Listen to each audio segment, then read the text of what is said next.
Panas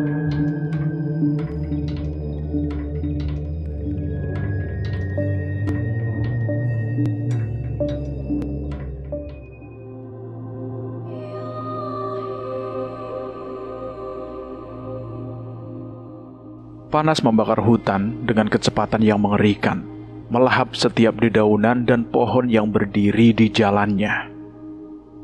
Di tengah kobaran api, sosok Jagadbara berdiri angkuh. Tubuhnya memancarkan aura yang tak terkalahkan. Jika bukan karena perlindungan Sang Roro Mayit, Danan dan Cahyo mungkin sudah menjadi abu. Aku? Mengapa ada diriku yang lain? Danan bertanya dengan nada bingung. Matanya terpaku pada sosok di hadapannya. Kamu masih ingat Bara kan? Cahyo bertanya, matanya tajam. Tidak mungkin aku melupakannya. Dia adalah dirimu. Tetapi dari semesta Bara, semesta yang dikendalikan oleh pusaka Majid. Sosok Danan dari semesta Bara melangkah maju, menyodorkan keris Raga Sukma dengan tatapan penuh keyakinan. Danan menerima keris itu tanpa ragu. Tunjukkan pada kami Danan yang selalu dibanggakan, Cahyo. Tenang saja, aku hanya meminjamnya sebentar, ucap Danan sambil duduk bersilah. Ia memisahkan sukma dari raganya dengan tenang, lalu mengambil keris itu dalam bentuk sukmanya. Cahyo dan Danan dari semesta Bara hanya bisa saling bertukar pandang, bingung dengan tindakan tersebut. Tapi ketika keris itu berpindah ke tangan Danan dalam wujud sukmanya, semuanya menjadi jelas. Fisik keris Raga Sukma milikku tidak ada padaku, tetapi sukma kerisnya tetap menyatu denganku. Ayo bersiap. Cahyo memberi isyarat kepada Danan dari semesta Bara untuk memperhatikan. Mereka mengangguk paham.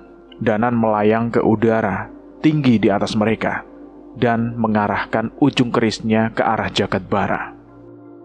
Danyang adalah penjaga alam, tapi keberadaanmu hanya menghancurkan, teriak Danan dengan nada tajam. Manusia sombong, kau hanyalah roh lemah, tak pantas berbicara denganku.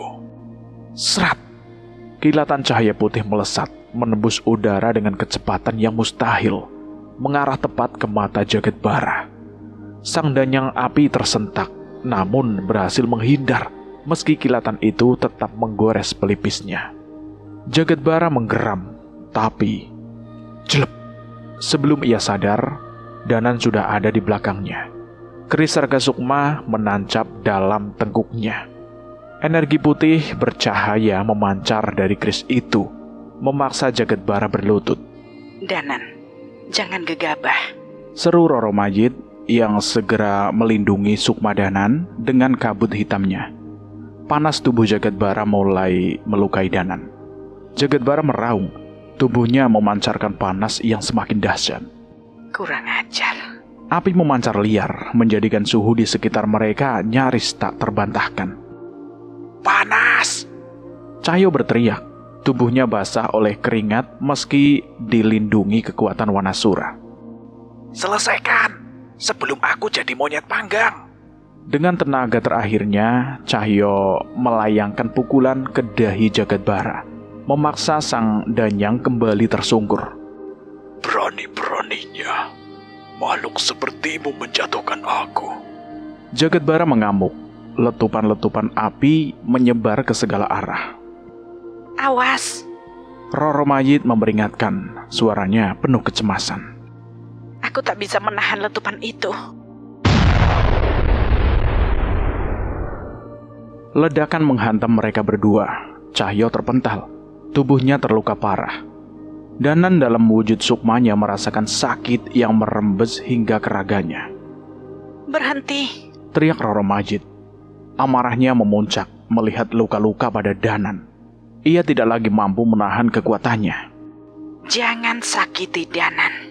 Suaranya menggema, memenuhi udara dengan aura mengerikan. Dalam sekejap, Roro Mayit berubah menjadi sosok dewi berambut putih. Wajahnya menyeramkan, dan kabut hitam yang memancar darinya melingkupi seluruh medan pertempuran. Asap hitam mengepul tebal saat tubuh roh Roro Majid menerjang Jagadbara, merasuk langsung ke dalam tubuhnya. Raungan Jagadbara memenuhi udara, rasa sakit menyayatnya dari dalam. "Pengkhianat!" teriaknya membalas serangan itu dengan kobaran api yang langsung membakar tubuh Roro Majid. Kekuatan besar mereka beradu dahsyat, menghancurkan sisa-sisa pepohonan yang telah kering terbakar. Jagadbara melangkah maju, suaranya menggema seperti dentuman halilintar. "Pengkhianatanmu tak berarti, Roro Majid. Tak ada manusia yang bisa bertahan dari apiku."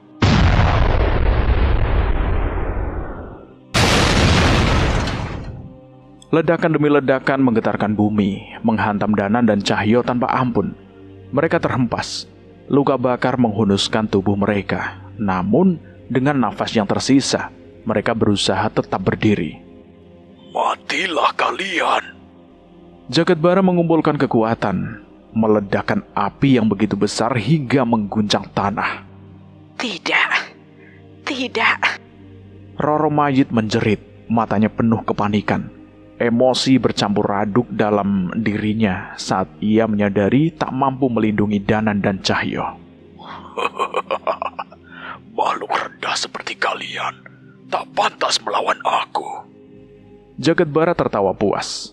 Tetapi tawa itu terhenti saat ia melihat bayangan samar di balik asap ledakan. Dua sosok berdiri tegak, diselimuti api yang menyala dari kepulan asap yang perlahan memudar. "Siapa yang kau sebut makhluk rendah?" Suara Cahyo terdengar tajam dari balik asap itu. Semua makhluk setara di mata Sang Pencipta, kecuali dalam keimanan dan ketakwaan. Danan muncul dari sisi lain, tatapannya membara. Api sukma geni melingkupi mereka, memulihkan luka-luka Danan dan Cahyo hingga sempurna. Cahyo menyeringai. "Tak kusangka kau bisa memanfaatkan kekuatan keris sukma geni begitu cepat." "Biar ku beritahu, kau memang lebih hebat darinya. Tapi Danan dari semesta bara, dia lebih kuat darimu." Sebelum Cahyo menyelesaikan bicara, roh Danan dari semesta bara melesat cepat, menyerang Jagadbara tanpa ampun. Danan terpaku melihat kemampuan Danan dari semesta bara yang mampu mengendalikan kedua keris pusaka Sambara secara bersamaan. "Tak akan kubiarkan manusia kalah lagi selama aku masih bernafas," teriak Danan dari semesta bara, dengan keris raga sukma di satu tangan dan sukma geni di tangan lainnya. Ia menusuk tubuh Jagadbara dengan kilatan cahaya putih yang membakar. Jagadbara tersentak, terhuyung ke belakang. "Makhluk sialan!" Jagadbara meraung, tetapi luka-lukanya pulih begitu cepat. "Apa?" Jagadbara memandang tak percaya. Kilatan keris raga sukma berikutnya menghujam tepat di matanya, menggoreskannya dalam.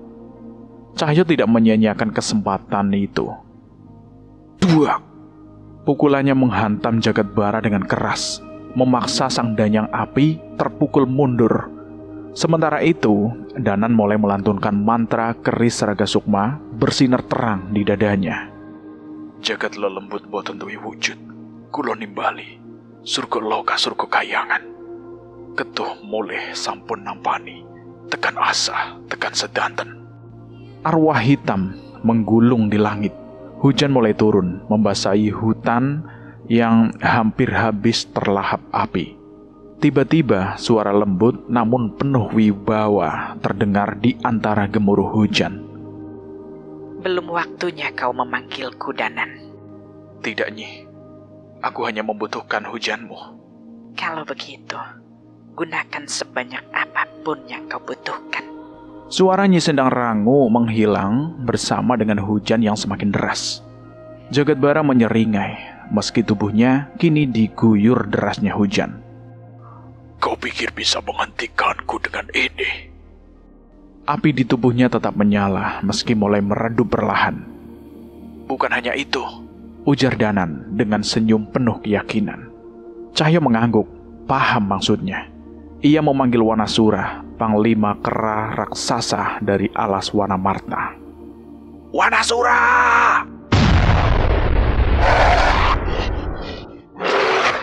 Tubuh besar Wanasura muncul, wujudnya penuh amarah.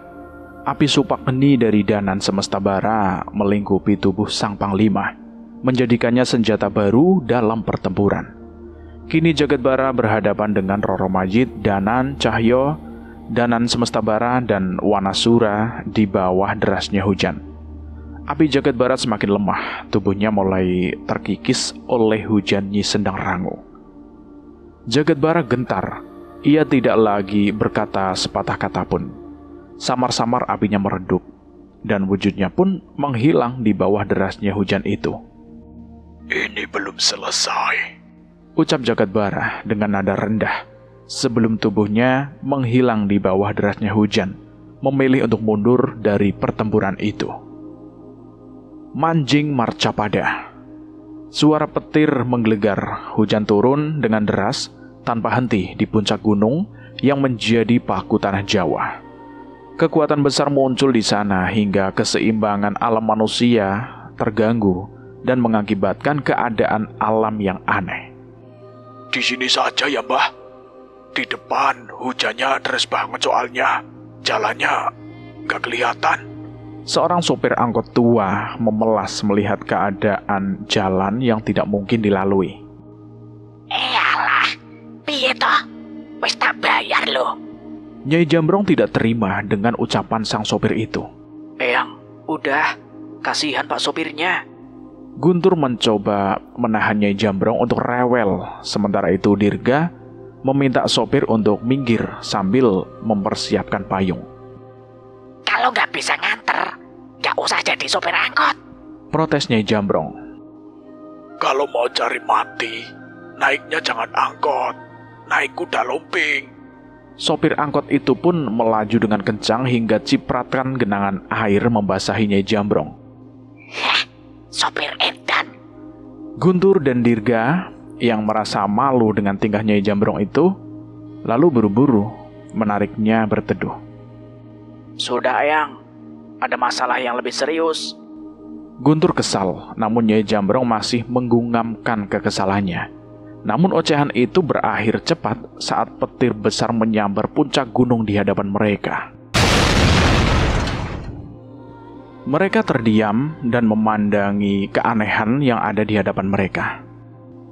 Jadi di sini, tempat di mana sang ulama berhadapan dengan pemimpin Danyang Tanah Jawa. Dirga mengetahui dengan persis legenda tentang tempat di hadapannya. Benar. Tapi legenda itu nyata atau tidak? Tapi tempat ini tetap menyimpan daya tarik untuk makhluk-makhluk itu. Saat memasuki jalur ke puncak, mereka pun menyadari sosok lain yang tengah bersemedi sambil berteduh di bawah pohon besar. Walau air hujan tetap menembus, pohon itu sedikit menahan terpaan angin yang menerpa orang itu. Mbah Jiwo, ternyata Mbah Jiwo sudah sampai lebih dulu. Bukan aku yang pertama, jawab Mbah Jiwo sambil menengadah ke salah satu pohon besar.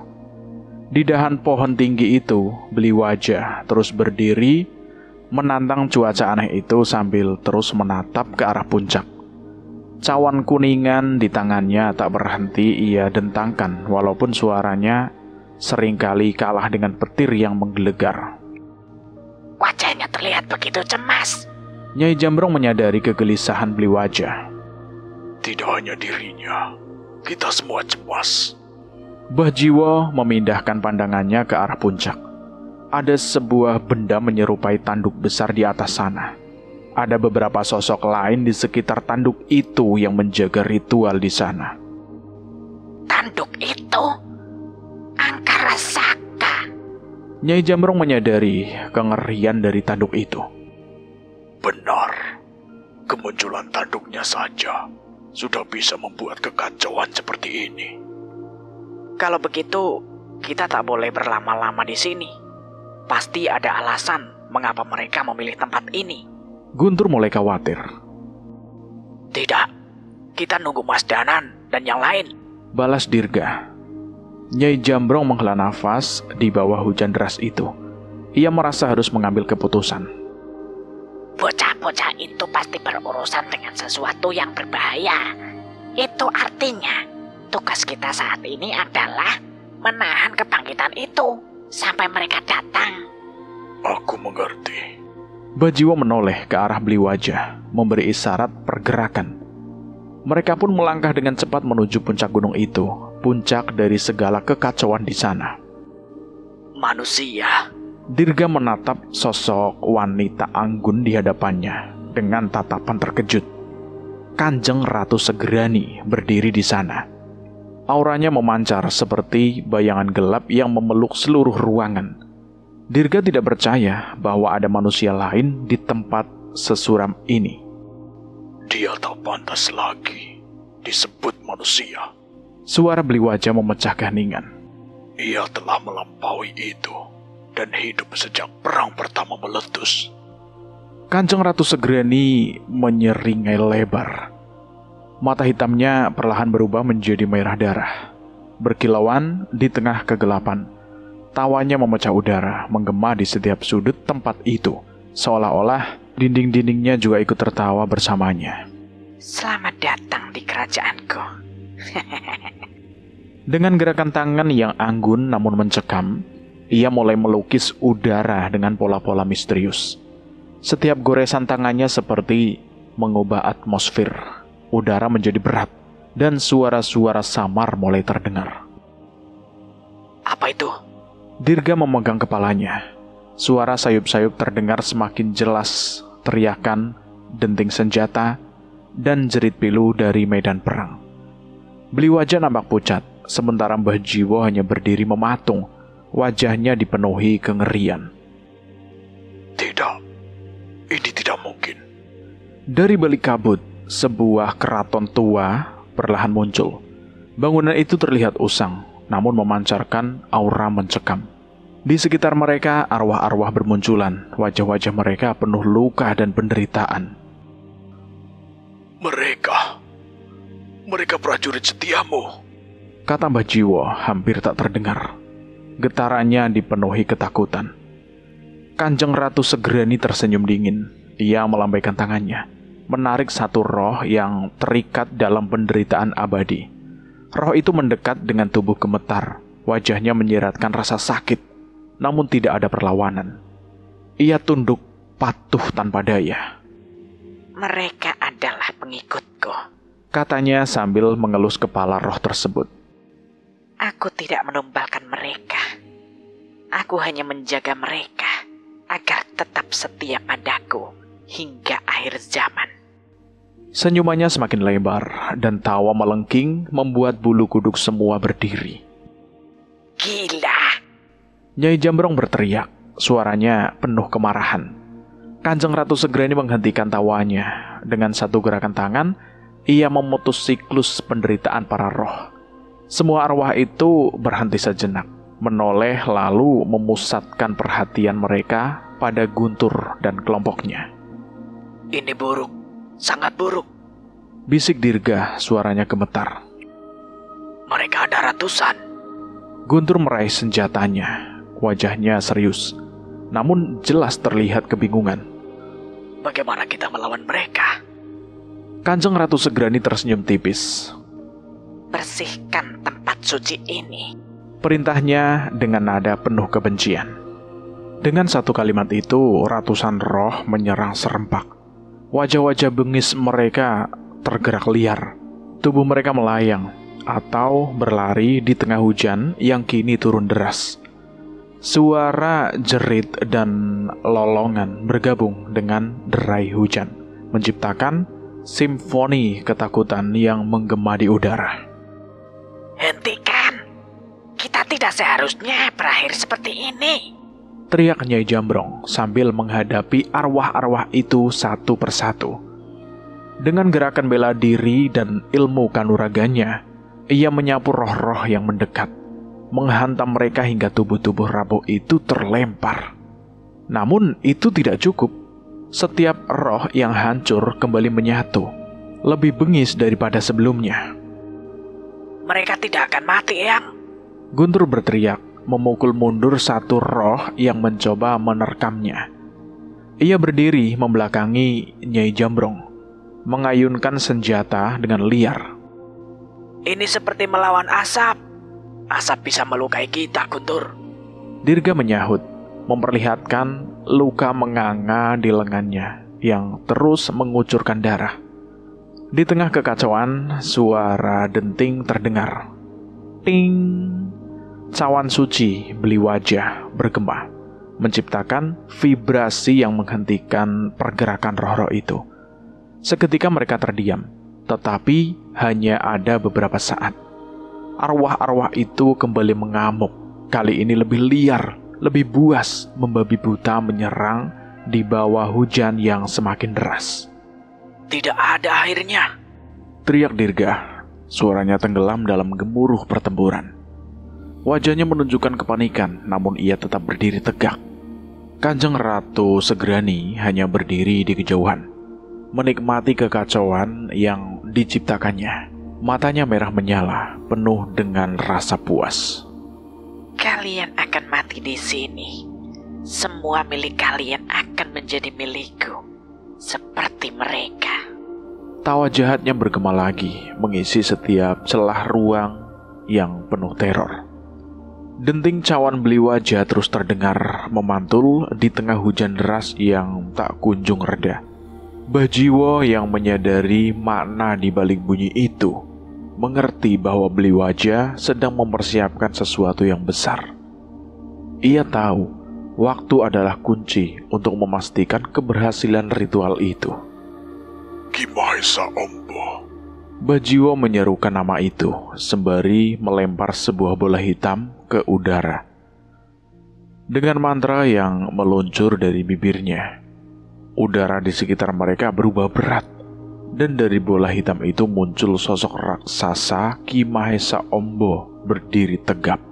Tubuhnya hitam pekat, nafasnya terdengar berat, seperti gunung yang hampir meletus. Penguasa lembah. Dewi Naganingrum menyipitkan matanya, memandang makhluk itu dengan rasa heran. Rendah sekali kau mau tunduk pada manusia. Bajiwo membalas dengan tajam. Ki Mahesa Ombo tidak tunduk padaku. Kami hanya memiliki tujuan yang sama, menghentikan kalian dan melindungi alam kami dari kehancuran. Namun sebelum Ki Mahesa Ombo bisa menyerang, sosok ular raksasa muncul dari balik kegelapan. Dewi Naganingrum yang telah kehilangan kesadarannya melesat maju. Tubuh ularnya melilit Ki Mahesa Ombo dan Bajiwo dalam cengkraman yang mematikan. Ki Mahesa Ombo mengamuk dengan kekuatan luar biasa. Ia meraih tubuh ular Dewi Naganingrum dan mencoba merobek lilitannya.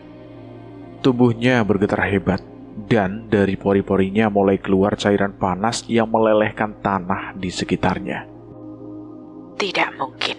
Dewi Naganingrum tertegun. Penguasa lembah ini tidak mungkin memiliki kekuatan sebesar ini. Tubuh Ki Mahesa Ombo semakin membesar, memerah seperti bara yang baru tersulut. Keringat dan liurnya berubah menjadi lahar panas, mengalir deras dari tubuhnya yang terus berkembang. Waktu kita tidak banyak. Hancurkan ular itu. Teriak Bajiwo sambil melilitkan tali merah pada kedua tangannya. Ia terus melantunkan mantra yang menjadi sumber kekuatan Ki Mahesa Ombo. Kapak raksasa Ki Mahesa Ombo bergerak cepat, menghantam dan memotong ekor Dewi Naganingrum. Darah hijau pekat menyembur dari luka itu, menciptakan genangan beracun yang mematikan. Tidak mungkin kekuatan kalian bisa melukaiku. Jerit Dewi Naganingrum.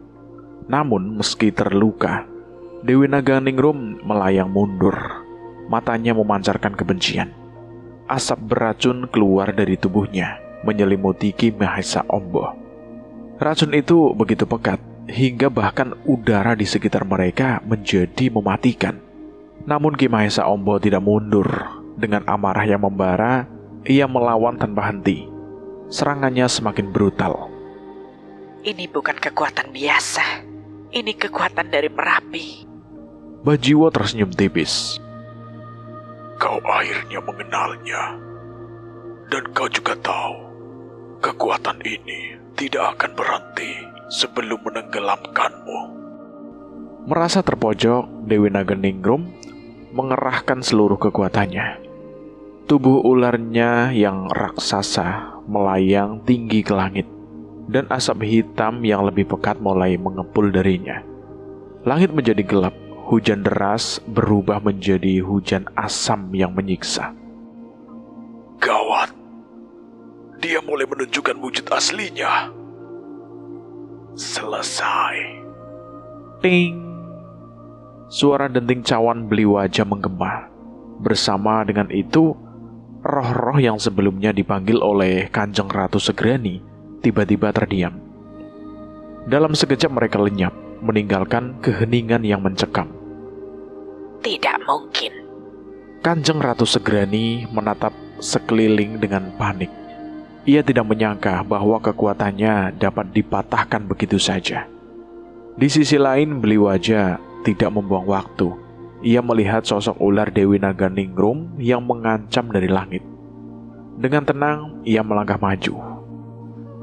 Hanya aku yang bisa menghadapinya. Mundurlah. Tubuh Beli Wajah mulai berubah. Dengan mantra yang mengalir dari batinnya, ia memanggil kekuatan aksara yang telah ia pelajari dari 100 kehidupan. Tubuhnya perlahan bertransformasi menjadi sosok Rangda, makhluk mistis yang penuh daya magis.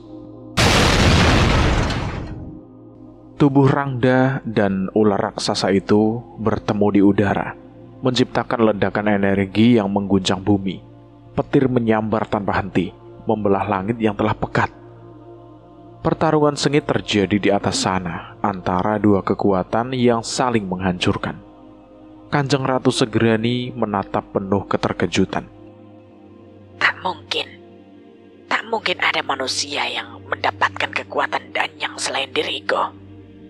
Nyai Jambrong yang berdiri tidak jauh dari Ratu Segrani tertawa sinis. Kau terlalu sombong, Segrani. Beli Wajah telah hidup dan mati 100 kali untuk mempelajari ilmunya. Kau hanyalah mainan para Danyang yang haus kuasa. Ratu Segrani tidak menjawab. Ia hanya menggertakkan gigi, menatap penuh amarah saat pertarungan di atas langit semakin memuncak, memanggil kehancuran yang belum pernah terjadi sebelumnya. Aku tahu kekuatan Anggara Saka jauh lebih besar dari ini. Suara Kanjeng Ratu Segrani bergema, penuh kesombongan dan ambisi. Dalam sekejap, kekuatan dahsyat mengalir dari tanduk Anggara Saka, menjalari tubuhnya. Tubuh manusiawi Ratu Segrani mulai menunjukkan batasnya. Darah memuncrat dari pori-pori, matanya, bahkan dari mulut dan hidungnya. Namun bukannya kesakitan. Ia justru tertawa terbahak-bahak, menikmati energi yang semakin menguasainya. Berilah aku lebih banyak, serunya di antara tawa liar. Tubuhnya kini berubah menjadi sesuatu yang mengerikan, hampir tak menyerupai manusia. Kulitnya koyak, darah terus mengalir, menciptakan genangan merah di bawah kakinya. Namun ia nampak semakin kuat, semakin mematikan. Aku dan pasukanku semakin tak terkalahkan dengan kekuatan ini. Dari balik kegelapan, sosok menyerupai prajurit kerajaan zaman dulu bermunculan di sekitar Nyai Jambrong dan yang lainnya. Mereka adalah pasukan Ratu Segrani, tetapi kini wujud mereka serupa dengannya, dipenuhi luka menganga dan darah yang tak berhenti mengalir. Sial, dari mana manusia lanat itu mendapat pengikut sebanyak ini? Guntur berteriak frustasi, menggenggam tangannya dengan erat. Dirga menatap para makhluk itu. Tubuhnya tegang, ia bisa merasakan aura mereka yang jauh lebih kuat daripada sebelumnya. Jangan gegabah, Guntur. Kita tidak tahu seberapa besar kekuatan mereka. Namun sebelum Kanjeng Ratu Segrani sempat memberikan perintah kepada pasukannya, sebuah cahaya putih muncul dari kejauhan, menerangi puncak gunung yang gelap. Apa itu? Guntur terpana, matanya menatap ke arah sumber cahaya. Bajiwo nampak terkejut. Ini kekuatan pusaka dan yang putih. Bagaimana mungkin benda itu ada di sini? Di tengah kebingungan, suara Dewi Naganingrum bergema. Hentikan Segrani. Manjing Marcapada telah pulih. Tugas kita selesai. Ratu Segrani tidak mengabaikan seruan itu. Matanya tertuju pada bola cahaya yang memancar kekuatan besar. Sementara itu, Bliwaja yang menyadari pentingnya benda tersebut bergerak cepat berusaha meraihnya. Namun wujud ular raksasa Dewi Naganingrum bergerak lebih gesit, melingkar di udara dan menelan pusaka itu dalam sekali lahap. Takkan ada lagi yang bisa mengalahkan kebangkitan Angkara Saka. Teriak Ratu Segrani sambil tertawa liar. Tubuhnya berputar, mengikuti jejak Dewi Naganingrum yang menghilang dalam sekejap. Sial. Bajiwo meninju tanah dengan kemarahan yang tertahan. Ia bergegas menuju tempat di mana bola cahaya itu sebelumnya berada. Namun yang tersisa hanyalah energi tanduk Angkara Saka yang terus menyebarkan aura bencana. Apa yang harus kita lakukan sekarang? Guntur bertanya dengan nafas berat. Rasa putus asa mulai menyelimuti dirinya. Bliwaja menghela nafas, mencoba mengendalikan emosinya. Aku akan mencari keberadaan mereka. Ritual itu harus digagalkan. Bliwaja segera mengambil posisi, duduk bersila dan mulai bersemedi untuk melacak keberadaan pusaka yang telah dirampas. Sementara itu, Nyai Jambrong merasakan sesuatu yang aneh. Matanya menangkap sosok samar yang berdiri diam di tempat pusaka itu sebelumnya bersinar. Siapa itu? Tanya Nyai Jambrong mendekati sosok tersebut. Anehnya, ia tidak merasakan ancaman sedikit pun dari keberadaannya. Dirga mendekat, memperhatikan sosok itu dengan seksama. Eyang, wajahnya tidak asing. Bajiwo menghampiri sosok itu. Tatapannya dipenuhi rasa ingin tahu yang mendalam. Setelah mengamati lebih dekat, ia berseru. Ini pecahan sukma. Bajiwo mengelus jantungnya, mencoba memahami kehadiran roh tersebut. Ini pecahan sukma. Sukma yang selama ini menggantikan tugas Manjing Marcapada setelah pusaka itu dihancurkan. Nyai Jambrong menatap roh itu dengan rasa haru yang mendalam. Perlahan ingatannya kembali. Tunggu, aku mengenalnya. Ia bergumam, suaranya bergetar. Kita mengenal pecahan sukma ini. Tanya Nyai Jambrong gemetar mengingat pertemuan pertama mereka. Pertemuan yang dimulai dengan pertarungan sengit. Dia adalah orang yang membebaskanku dari kutukan ajian Segoro Demit. Air mata Nyai Jambrong jatuh tanpa ia sadari, menciptakan aura duka di tengah ketegangan yang belum usai. Dia adalah pecahan sukma dari leluhur Danan, Daryana Putra Sambara. Pecahan sukma itu menghilang begitu saja. Namun mereka yakin suatu saat mereka akan bertemu lagi dengan pecahan sukma itu saat ditakdirkan. Tanah mati. Ada tempat keramat yang tersembunyi di kedalaman hutan belantara. Semakin ke dalam, semakin banyak tanaman yang kering. Hingga hanya tersisa hamparan tanah yang luas tanpa satu pun makhluk hidup yang bisa tinggal di sana. Tanah di sana telah menghitam, Sesuatu yang terkutuk sudah merubahnya menjadi tanah mati. Ada seorang perempuan berdiri di tengah-tengah tanah mati itu, mengenakan pakaian yang tak biasa ia gunakan. Boksar. Ia mengenakan pakaian adat yang aneh, dengan beberapa bulu unggas yang besar diselipkan di kepalanya. Kanjeng Sarwina, apa panjenengan harus melakukan ini semua? Kami tak pernah merasakan kengerian seperti di tempat ini sebelumnya. Ada 3 orang dari Trah Biryasono, kepercayaan Boksar, yang ikut berada di sana. Mereka memegang alat musik pukul dan tiup, seolah bersiap mengiringi apa yang dilakukan Boksar. Tapi mereka ragu.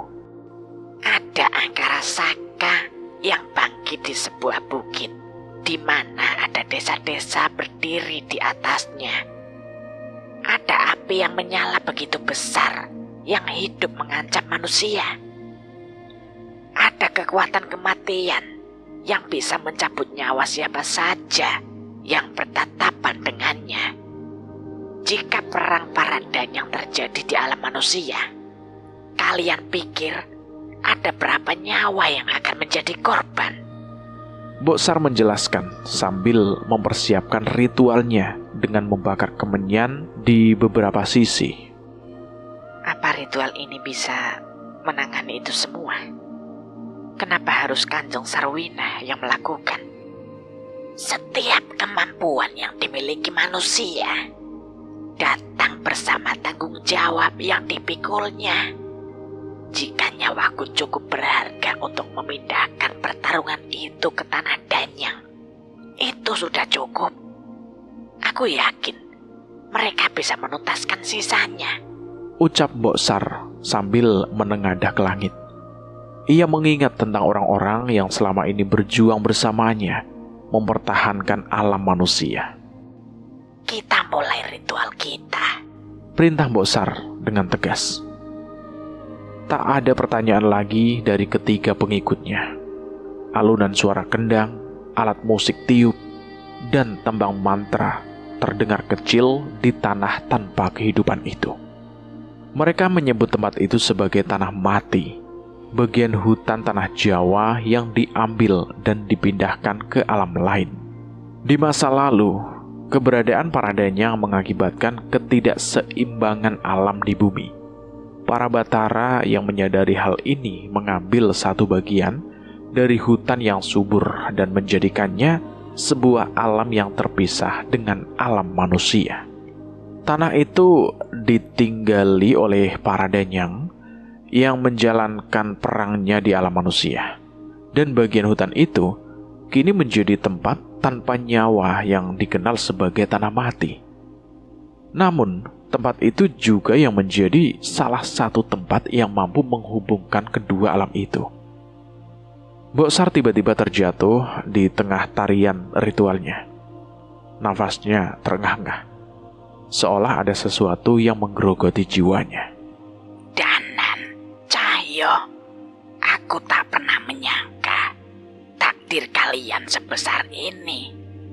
Tapi tenanglah, kalian tidak akan bertarung sendiri, gumam Boksar. Ia pun kembali menarikan ritual.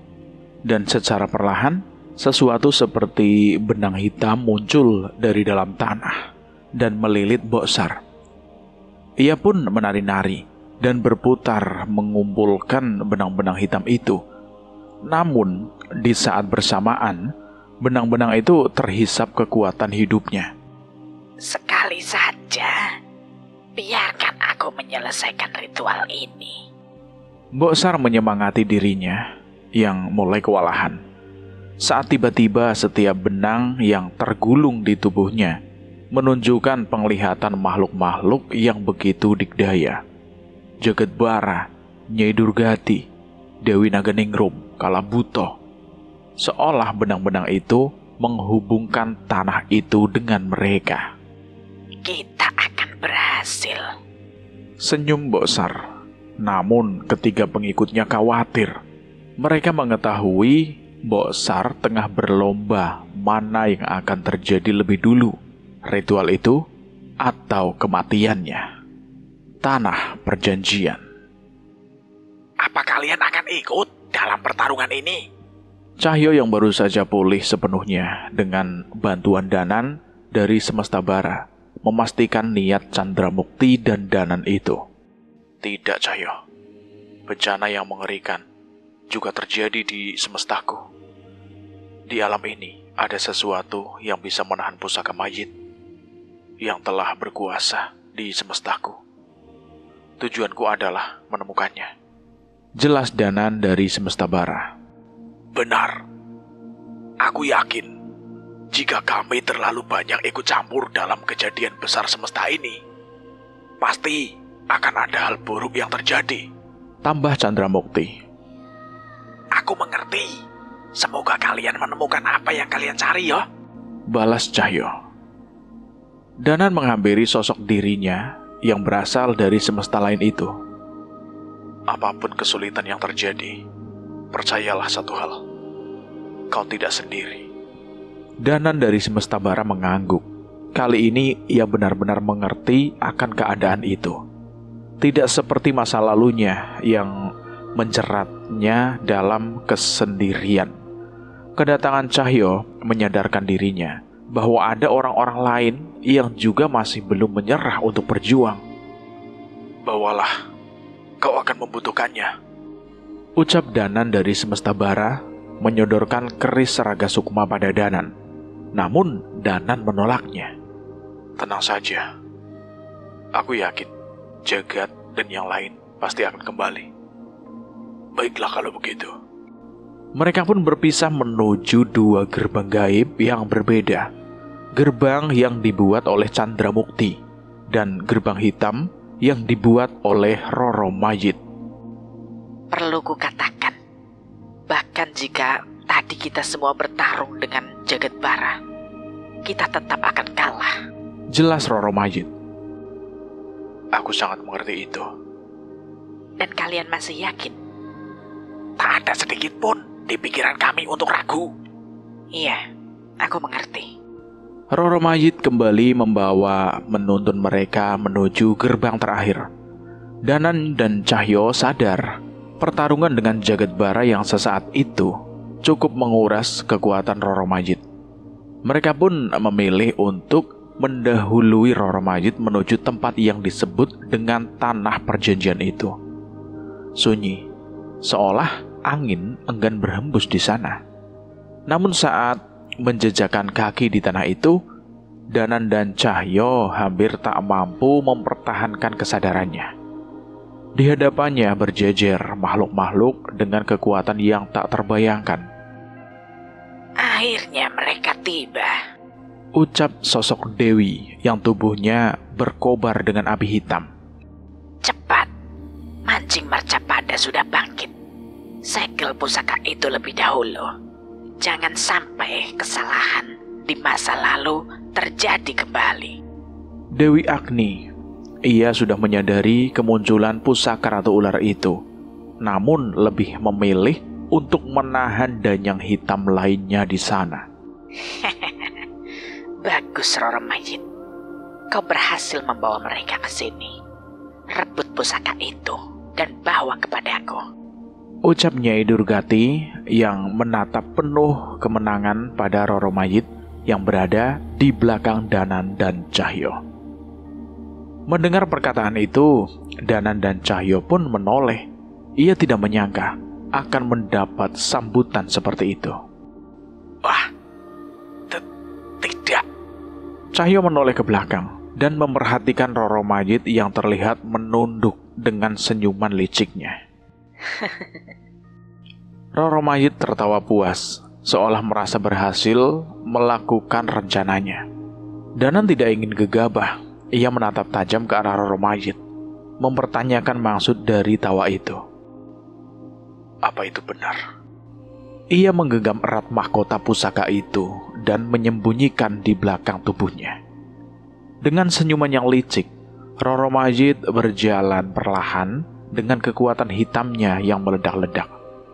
Dengan mudah Danan dan Cahyo merasa gemetar dengan sosok yang sedari tadi berusaha melindungi mereka itu. Roro Majid sama sekali tidak menghentikan langkahnya menuju Danan. Kami memang percaya padamu, namun bukan berarti kami tidak memikirkan kemungkinan ini. Tak kusangka, ternyata tetap akan berakhir seperti ini. Wajah Danan benar-benar kecewa. Tepat saat Roro Majid tiba di hadapan Danan, ia tak menoleh. Ia terus berjalan melewati mereka berdua dan tidak melakukan apapun pada mereka. Takkan kubiarkan kalian menyentuh mereka tanpa melangkahiku, ucap Roro Majid. Kalimat itu seketika memancing kebingungan di antara para danyang. Danan dan Cahyo pun semakin tidak paham dengan apa yang terjadi. Roro Majid. Danan mempertanyakan maksud danyang hitam itu. Aku akan sangat senang jika kalian mau memanggilku dengan nama Jayanti. Jayanti?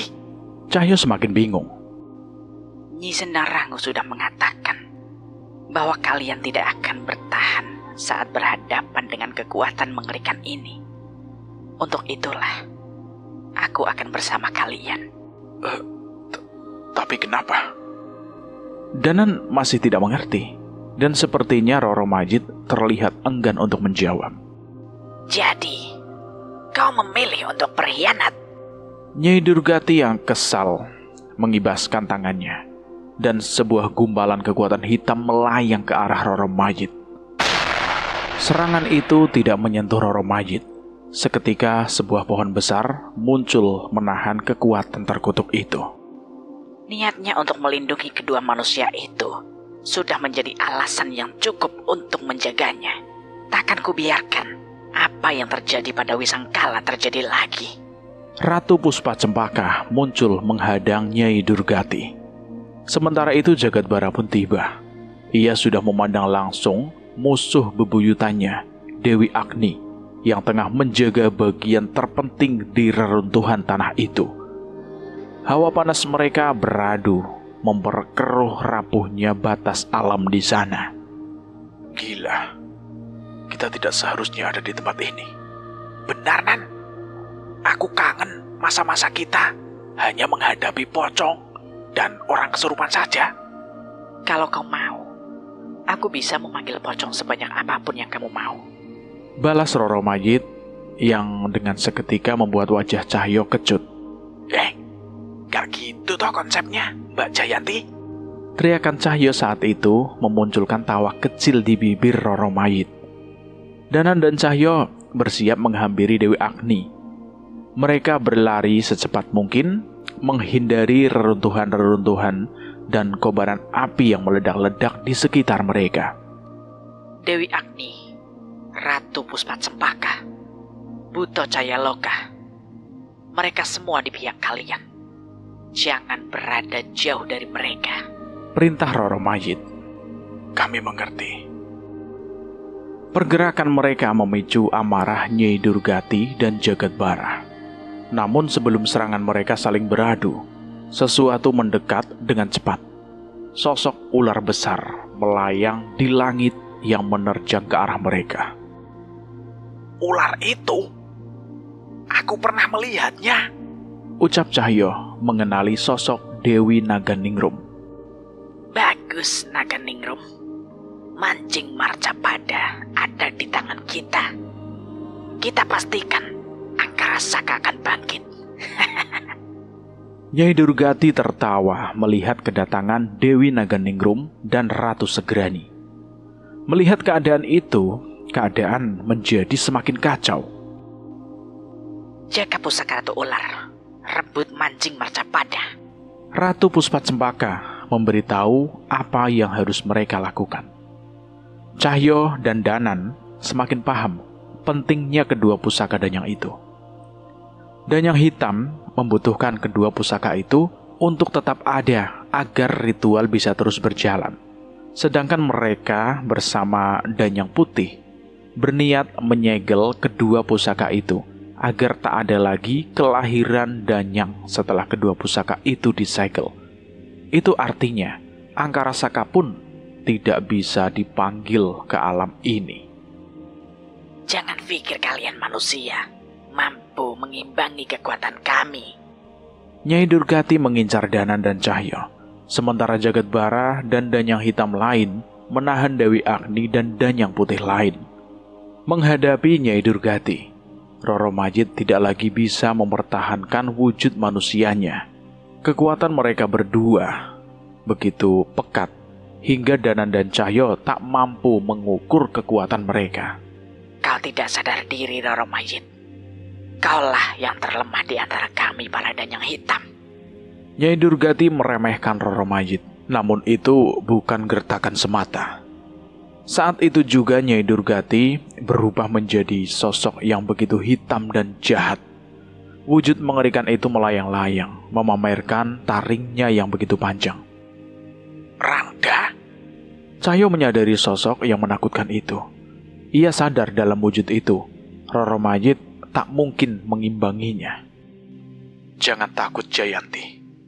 Kita hadapi bertiga. Dalam wujud itu, ia tidak lebih lemah dari Jagat Bara. Roro Majid cemas. Rangda itu jauh lebih hitam dan lebih besar dari perubahan yang pernah dilakukan oleh Bliwaja. Saat kekuatan mereka hampir berbenturan, sebuah bola api melesat di langit dengan begitu cepat. Seperti meteor yang jatuh ke bumi.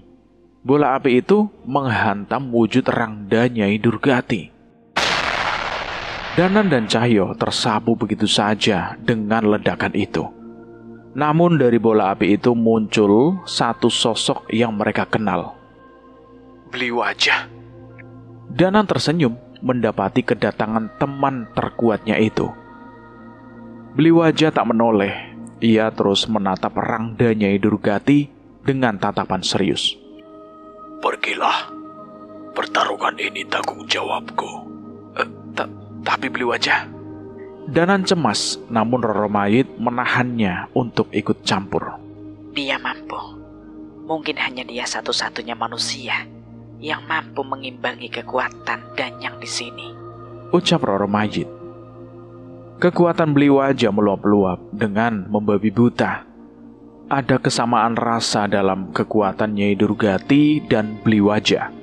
Kekuatan yang berasal dari tempat yang sama. Kau memilih untuk berada di antara makhluk fana itu. Kau pantas bersanding dengan kami dibanding makhluk menjijikan seperti manusia. Nyai Durgati memastikan niat Bliwaja. Jawabanku tetap sama. Seharusnya ilmu kita membimbing kita kepada moksa, bukan pada kenistaan ini. Saat itu juga sosok Bliwaja berubah menjadi sosok Rangda bertubuh putih. Berbeda dari wujud perubahan yang pernah ia lakukan sebelumnya. Ia tak sebesar Nyai Durgati, namun kekuatannya tak lebih lemah dari sosok besar di hadapannya itu. Bliwaja, aku mohon, jangan ada yang mati, ucap Cahyo yang tak dibalas dengan reaksi apapun oleh Rangda Bliwaja. Mereka pun berlari menuju Dewi Agni, walau Nyai Durgati mencoba mencari celah untuk menyerang mereka bertiga. Rangda Bliwaja dengan sigap mencengkeram dahi Nyai Durgati dan membawa mereka berdua pada pertarungan yang tak dapat ditebak ujungnya. Perjuangan kalian takkan berarti apa-apa. Kalabuto akan menghabisi manusia sebanyak mungkin dengan kebangkitannya. Kini Kanjeng Ratu Segerani yang menghadang mereka bertiga. Kebangkitan Kalabuto sudah diramalkan oleh Trah Keramat Rojo Bedes. Yang terkuat bukan berarti tak terkalahkan. Babat Tanah Danyang. Jauh di desa Kandimaya, Ki Darubaya sudah mengurung dirinya selama 7 hari 7 malam di sebuah ruangan. Sudah waktunya, Ki.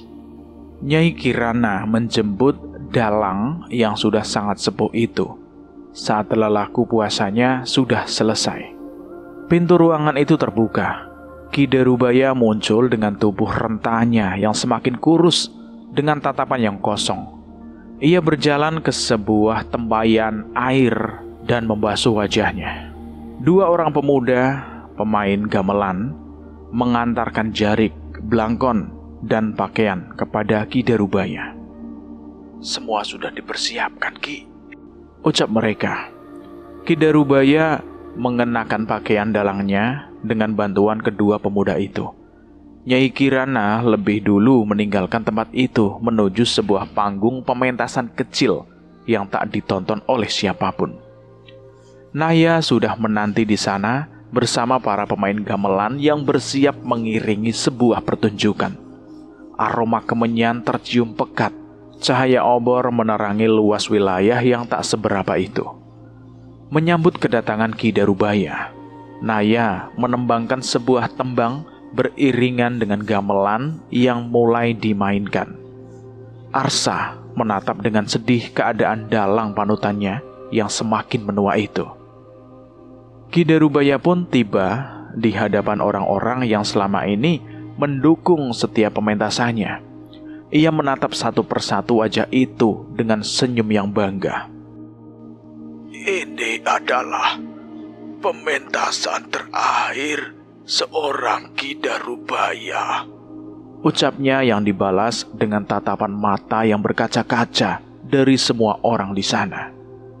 Ki Arsa membantu Ki Darubaya duduk di tempayan dan mendampinginya dengan benar-benar.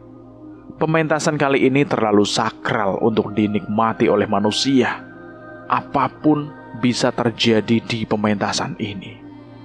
Dari atas bukit, sosok raksasa dengan tawa yang aneh sudah tak sabar menanti dimulainya pementasan itu.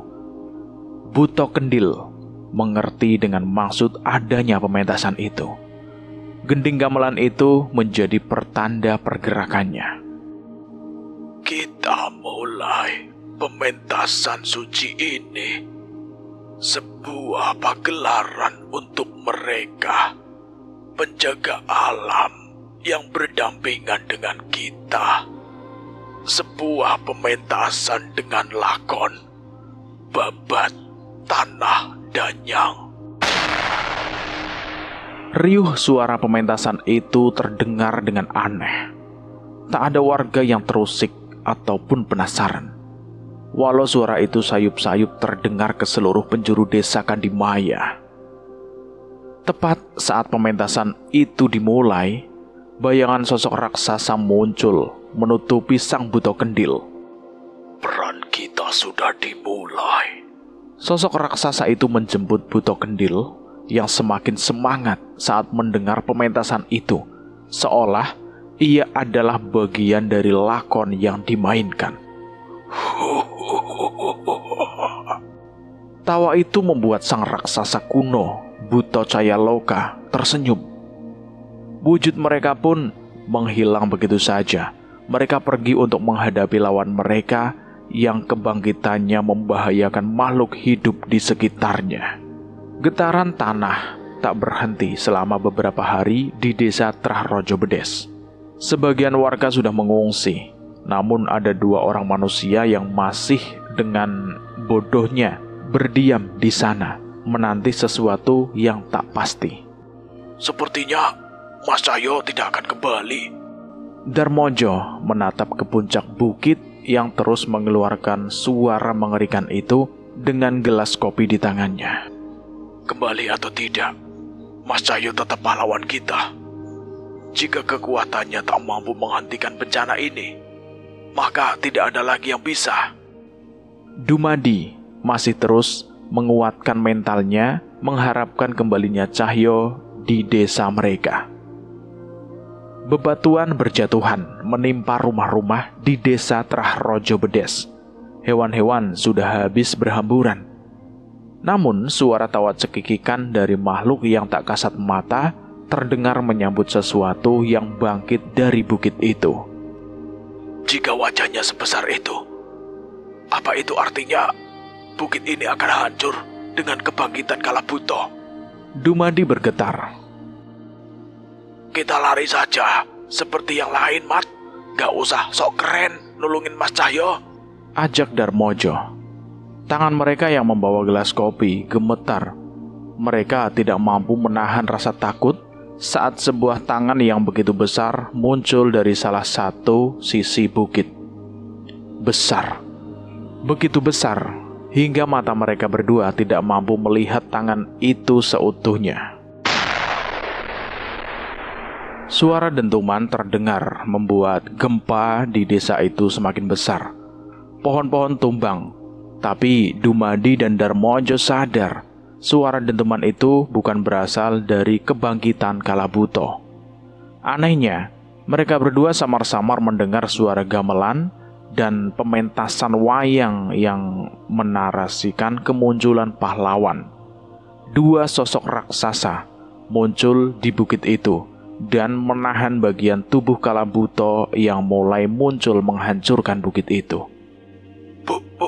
Buto, ada 2 buto lagi. Dumadi semakin ketakutan. Ia hampir tak bisa menahan diri untuk membasahi celananya.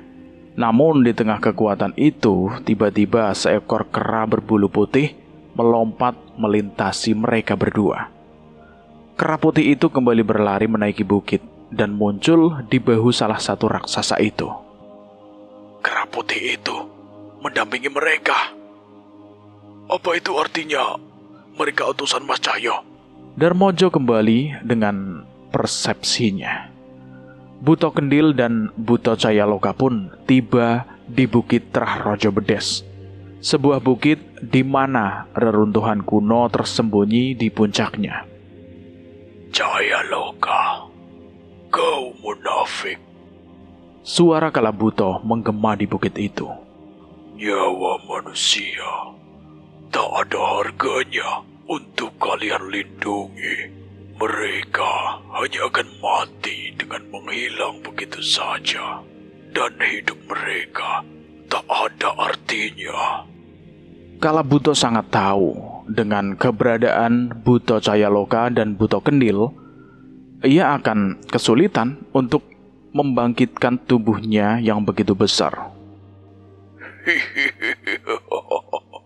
Buto Kendil tak memperdulikan perkataan itu.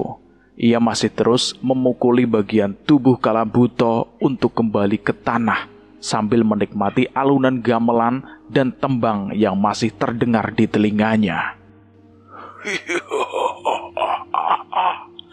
Tak berarti katamu. Buto Cayaloka menertawakan Buto Kendil. Tanpa adanya manusia, tak akan ada tontonan semenyenangkan ini. Raksasa itu pun menduduki kepala Kalabuto yang mulai terlihat di puncak itu. Ia menutup matanya sambil menyaksikan pementasan Ki Darubaya melalui penglihatan batinnya. Pementasan yang hanya dapat dinikmati oleh para danyang dimanapun mereka berada. Menyingkir, teriak Kalabuto. Diamlah, lakon utamanya sudah akan muncul. Perintah Buto Cayaloka. Suara pementasan Ki Darubaya mengusik pertarungan di tanah perjanjian. Gending yang sakral itu terdengar hingga memancing senyum di antara danyang-danyang putih. Pantas saja kau tak tergoda olehku, ucap Roro Mayit tiba-tiba. Danan bingung dengan pembicaraan tiba-tiba Roro Mayit saat itu. Sambil terus melayang, Roro Mayit menutup matanya, menikmati suara merdu dari seorang sinden yang mengiringi Ki Darubaya. Siapa namanya? Naya, ucapnya sambil masih menutup mata. Danan memelankan langkahnya. Ia kaget mendengar nama itu disebut oleh Roro Mayit. Jangan sentuh. Diam. Roro Mayit tak membiarkan Danan berbicara. Jaga dia baik-baik ya. Hanya dia yang pantas mendampingimu. Danan tak mengerti harus bersikap apa saat mendengar kalimat itu dari Roro Mayit. Namun setelah mengucapkan kalimat itu, Roro Mayit membuka matanya dan berfokus pada sosok lawan yang ada di hadapannya. Tanpa disadari, sosok makhluk-makhluk berwujud prajurit kerajaan yang berlumuran darah sudah mengepung mereka bertiga.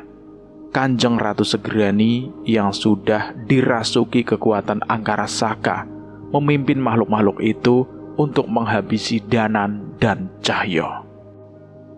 Kau masih mau berkhianat? Ku beri kau satu lagi kesempatan untuk mengambil pusaka itu dari manusia itu, ucap Ratu Segerani pada Roro Majid.